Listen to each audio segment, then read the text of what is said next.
Alright folks, so we're back with the final on the 57 Ford Thunderbird.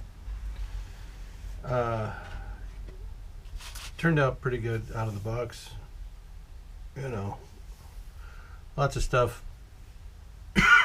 could be a lot better on these kits. There's not a lot of detail, but they can be built up. Let me turn this light on here, and maybe this one here. Oh, that was already on. Okay. So, you know, they're not terrible. The 1/16th scale built into a nice representation. You can see how I routed the wiring out of the trunk to the headlights and taillights. Cut free the trunk, and this is how the trunk looks with the lining in there. Right? There's the on-off switch. I'll go ahead and turn that on. We'll take a look at the lighting real quick.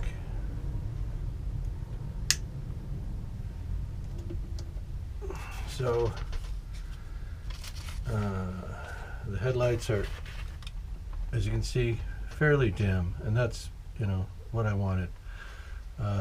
For a kid's room, you know, if it's left on, it's not going to keep anybody awake, right? And not hard to do. Evan Designs makes the light kits. You go onto their website, and it's pretty easy to navigate in there if you want to look at their lighting. They have lighting for just about anything, and it's real easy to hook up and install and everything.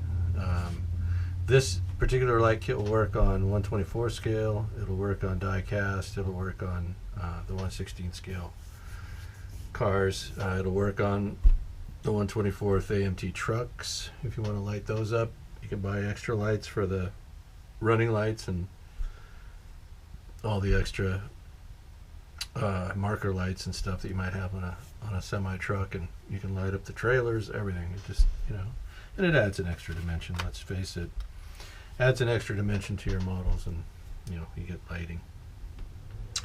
So we also hinged the engine hood and put in a lid stay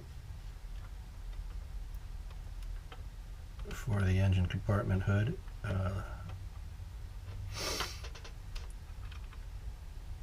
Let's find that spot. Where is it? It's right there. So,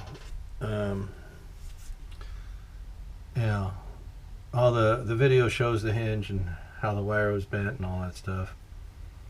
If you want to have a run at that.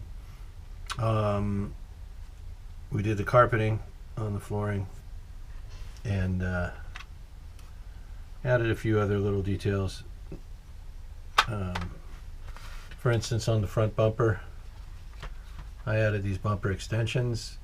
The two main body parts of those were the racing mirrors, so I just took those, put a couple of dog dish Ford hubcaps on the fronts of those, and kind of made it look like those the bumper extensions, I think, from the 56 and early 57 Ford Thunderbird.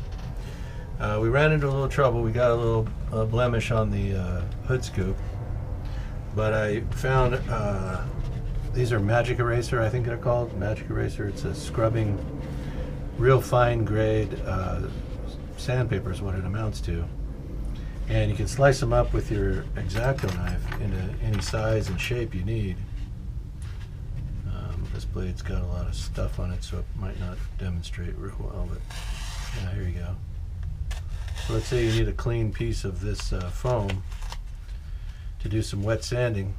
Well, there's nothing cleaner than that. We just cut it out of the center of one of these pads, and it's got a nice gradient to it, grit to it, that isn't too harsh, and it took the blemish out. Now it did leave a little bit of a dull spot, but I'm much happier with that than I would be with that blancmange that I stuck on there. So it's all to the good.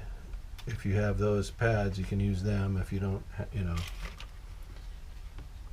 want to go foraging through different grits of fine sandpaper at your hardware store. I don't know what else I can tell you. We came up with a pop top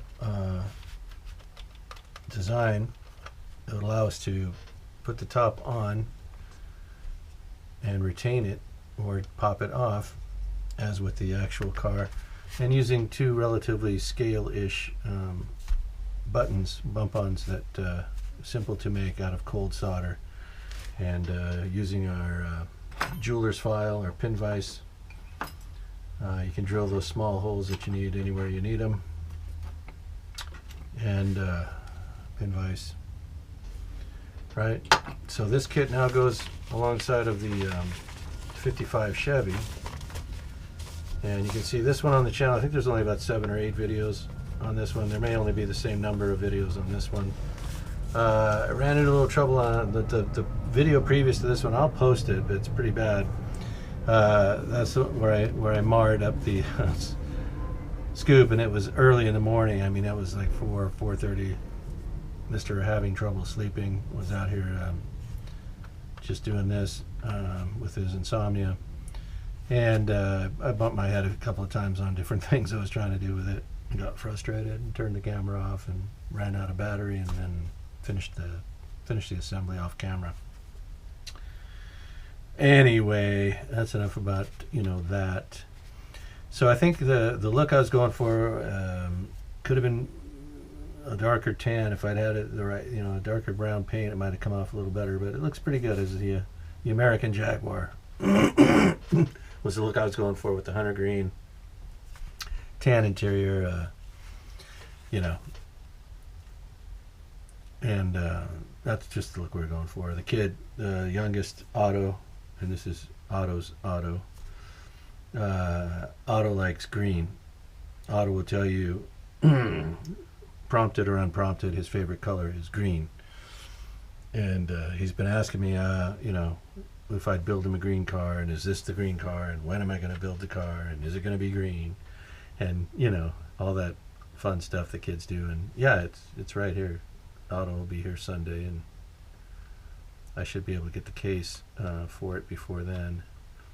If not, I'll just put it in one of mine that I'm using elsewhere, and then get another one, to replace that one. Robbing Peter, paying Paul, that old thing. So there's the hood on, and it just pops right down and in. Now you could almost pick up the car by the hood. I wouldn't do it, but it's on there pretty securely, just with this little modification. So that's the 57 Thunderbird. And she's a beauty. I love the car. I've always liked this car. I like it better than the early Mustang. The first 2 years of the Mustang I didn't think were that fantastic. I didn't like it until the 69 and the Boss and all that, and the fastback rake and all, just the 302 or whatever it was, the bigger engines. And they started ramping that thing up for horsepower and handling. I liked this car before I liked the Mustang.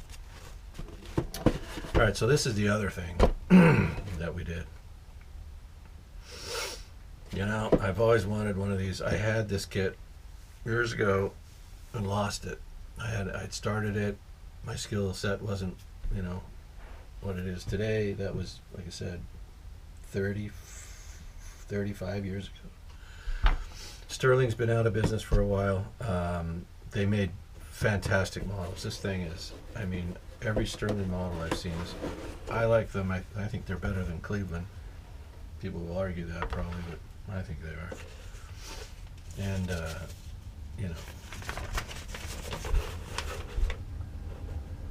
better than Gillo, better than her engineering, better than, well, as good as Gillo and Dumas. I wouldn't say better. Just on par with, let's go with that. So you get a nice plan sheet, very Gillo-esque plan sheet, right? Very much so, in line with that. And then a few notes from Sterling, and a nice, beautiful decals. I don't know what condition these are in. I'm hoping they're good, because I want to do that green army scheme with the Indian head logo and the slanted fuselage stripe. I think that's a beautiful set of markings, much better than you get with the other two brands I talked about. You also get this nice engine, dummy engine. This is beautiful. Both halves, 9-cylinder, and you got the wheel pants, headrest, oil cooler scoop, and this is the obviously the speed ring cowling. I don't know if I'll use that. We'll take a look at it. I don't like that it's in halves.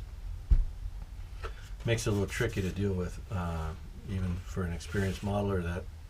That can cause headaches. But we'll take a look at it. Another small note from Sterling right here. This is fantastic. I love this. They're buried here in the bottom of the box. 2 balance points are shown on the side view. The front COG is for control line models only. The rear indicated COG is for rubber, RC, and free flight. But this is just like, hey, hope you don't miss that.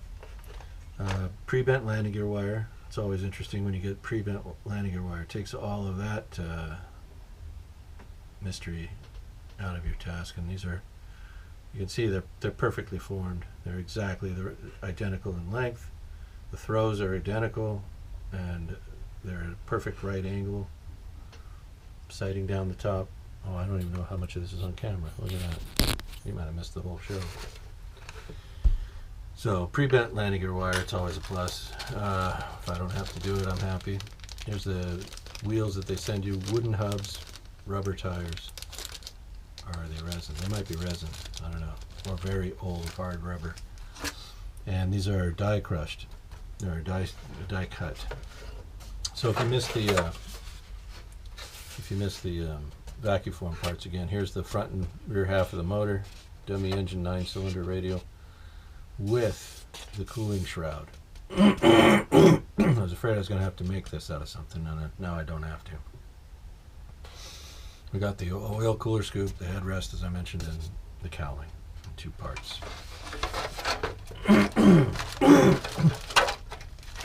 Sorry about the cough and congestion.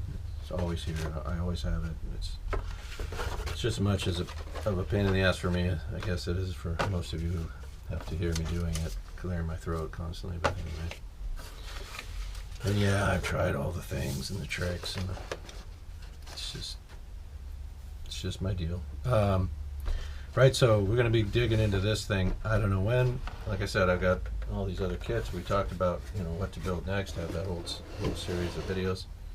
I just had to add this to the to my things to do list. Now on the stripe here, I've seen it much wider. This stripe a little bit wider and coming off the headrest from here down. So I'll have to look at as many photographs as I can find. But this is the color I like. I don't like the blue and yellow, the Air Force blue and yellow. I think that's, we've seen a lot of that, and I'm tired of that. I like this look. And I also like the one with the kind of the spiky red or orange and yellow on the cowling. I like that paint scheme too. So, we're gonna come up with some photographic references for this and find out exactly which one we're gonna build on Haywood Plains, and we're gonna do that airplane. The beauty of one of the things I like about that one, it had a metal clad fuselage, so we're gonna do infill on the fuselage. I want to say that the wings and all control surfaces were fabric covered, but the fin was metal clad while the rudder was fabric, and the horizontal stabilizer was metal clad, but the elevator on the airplane was fabric covered. And then, as I said, the wings fabric, and but the fuselage was metal clad. So we'll be able to do a lot of infill on this one, but I might be papering the wings. I don't know. I've done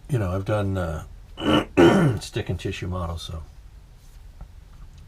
I'm not averse to doing it. I just don't. I don't think there's much durability in it. Every one of those that I ever built is gone. The paper cracks. It gets torn. you know,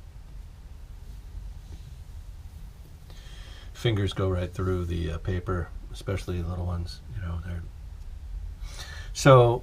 I think, you know, it's a toss up right now. It might just all be infill, and I might try to recreate a fabric covered look on those surfaces that were fabric covered. You just have to watch the build videos to find out whether I do or don't. Anyway, so that's it. That's the 57 complete, and we got, you know, a new victim on the incoming inventory pile. So all good things. Everybody, thanks for watching. Have a great day. Appreciate you all.